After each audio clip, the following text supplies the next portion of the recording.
Dako kayo ko pasalamat nga naapil ko niini nga programa ni Governor Ari Samintado o sa iyang kapikas sa kinabuhi nga si Congressman Banban Amintado o sa tanang kapulisan sa Daguhoy. Ako kayo ni pasigarbo namo na makatabang uban ang kapulisan. Ako pagpagan ang kapulisan, no? Kay kayong kapulisan din ni dili lang ni kutob sa pagdalag kalinaw sa tong probinsya kundi ila pong gidala ang gugma gipakita sa mga katawan.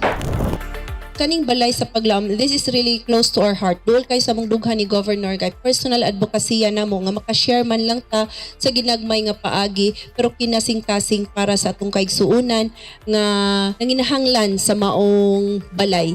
Naghatag ni namog duga nga inspirasyon nga kami pod maningkamot para sa atong pagtrabaho, serbisyong tinud-anay para sa mga katawhan at the same time nga way of giving thanks pod sa way puas nga pagsuporta dinhi kanamo pamilya Aumentado.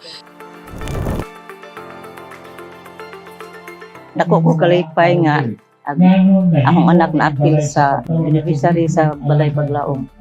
Pagpasalamat ko ni Aris Amintado, Congressman, yung asawa, si Banban Amintado, ni Mayor Apat, o mga kaubanan sa opisyalis.